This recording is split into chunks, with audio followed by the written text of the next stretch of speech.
ভাই বন্ধুসকল মোৰ নিজৰ এক্সপিৰিয়েঞ্চৰ পৰা কৈছোঁ মোৰ ৰিয়েল লাইফত কি হৈছিল এটি কথা ক'ম যিহেতু আমি যিকোনো কামত যদি আমি ইণ্টাৰভিউ বা যিকোনো কামত যদি আমি সফল কৰি আহোঁ তেতিয়া আমাৰ মা দেউতাৰ মনত কি ভাবে গম পায়নে মই যিটো মা দেউতাই মোক কোৱাও নাই মা দেউতাই মোক কথা মোক শ্বেয়াৰো কৰা নাই যেহেতু মই কেনেকৈ মই গম পাইছোঁ মই ইণ্টাৰভিউ যেহেতু ইণ্ডিয়ান আৰ্মিত প্ৰথম ইণ্টাৰভিউ দিওঁতে ইণ্ডিয়ান আৰ্মিত মই ইণ্টাৰভিউ দি মই যেতিয়া মই পাছ কৰি আহিছোঁ ইণ্টাৰভিউটো পাছ কৰাৰ পাছত মই ঘৰত আহি পাইছোঁ নেক্সট দিনত যিহেতু ইণ্টাৰভিউ মানে তাত মানে মেডিকেল নেক্সট দিনত লৈছিলে মানে আমি যিটো 16 চনত ইণ্টাৰভিউ দিছিলোঁ প্ৰথম তেতিয়া মানে নেক্সট দিনত মেডিকেল কৰা হয় নেক্সট দিন মেডিকেল কৰাৰ পাছত মই নেক্সট দিনত ঘৰ আহি পাইছোঁ মানে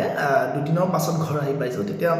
মই পাছ কৰি আহিছোঁ যিহেতু মেডিকেল চেডিকেল সকলো মই ফিট হৈ আহিছোঁ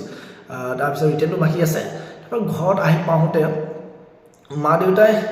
বহুত ভাল লাগিছে মনত তেওঁলোকে মানে বহুত ভাল লাগিছে মা দেউতাৰ মুখত মই দেখা পাইছোঁ তাৰপিছত দেউতাই সুধিছে ইণ্টাৰভিউ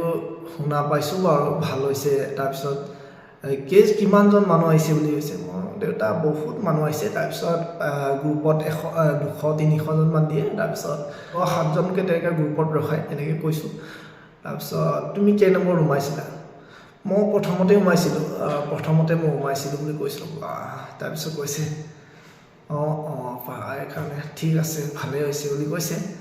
বহুত ভাল লাগিলে মোৰ মনত তাৰপিছত মায়ে এই পাকঘৰৰ ছাইডৰ পৰা চব্জি বনাই আছিলে চব্জি বনাই মেলি চাই আছে মোক মনত বহুত ভাল লাগিছে তেতিয়া ময়ো এনেকৈ চাইছোঁ মাক চকু দি এনেকৈ চকু দি চাইছোঁ মায়ে খুব ভাল লাগিছে মানে বহুত ভাল লাগে যিহেতু এইখিনি মনত পৰিলে চ' এইখিনি ছাকচেছ হ'লে মা দেউতাৰ যে কিমান ভাল লাগে বহুত তেওঁলোকৰ যে কিমান মনটো ভাল লাগে চ' আমি দিব পৰাটো এইটোৱে কথা যে এইটোৱে যে মা দেউতাক কি দিব পাৰিম মা দেউতাক বেলেগ আমি একো দিব নোৱাৰোঁ কিন্তু আমি সফলতা দেখুৱাব পাৰোঁ মা দেউতা দেখুৱাব পাৰোঁ তেতিয়া মা দেউতা বহুত ভাল লাগিব মা দেউতা বহুত উৎফুল্লিত হয় আনন্দ হয় এইখিনিয়ে আমি দিব পাৰোঁ চ' এইখিনিও আপোনালোকে চেষ্টা কৰক থেংক ইউ